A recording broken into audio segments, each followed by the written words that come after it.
What encouraged you to get involved with the King's Trust?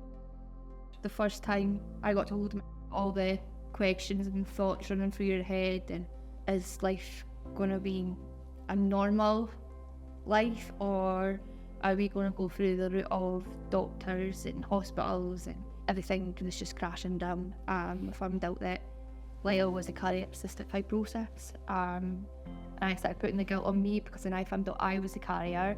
Where do you think along the way you lost you?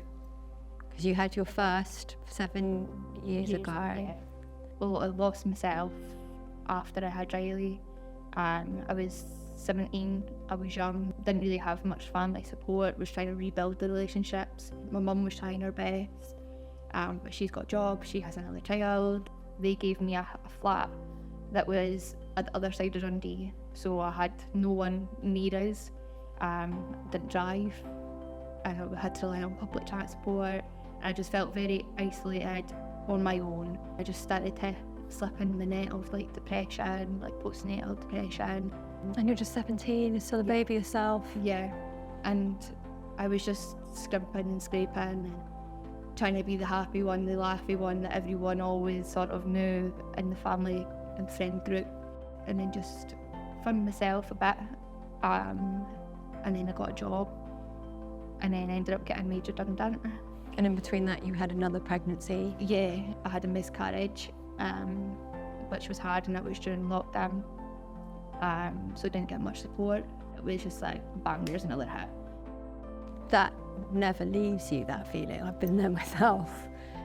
And to deal with that pain and that loss when you're also trying to raise your baby and you're alone, and you've been made redundant and you've got that depression, it's so much.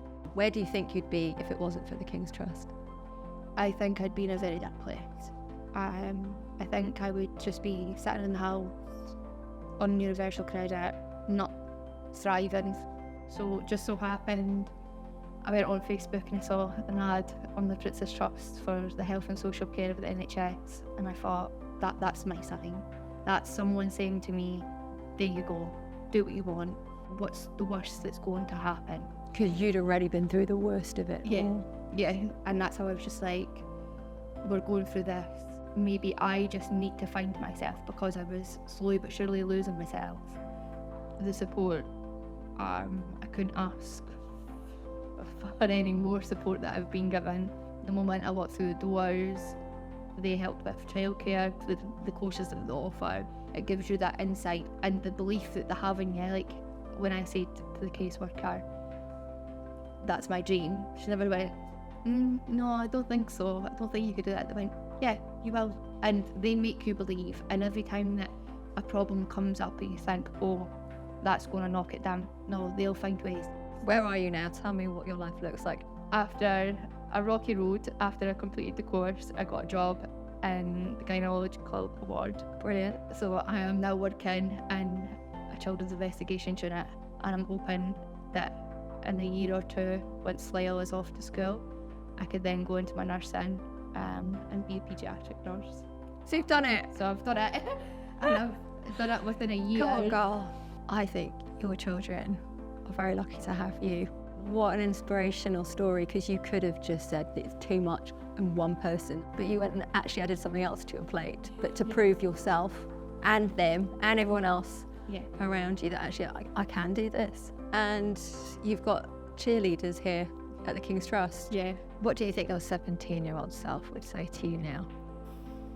Well done. You've done it. Just keep going. Look how far you've came. You've went from having nothing and nothing whatsoever to having it all, and never ever just shut off and close that door and isolate yourself. Always keep that door open and keep family and friends close, because there's always help and someone always wants to listen to you.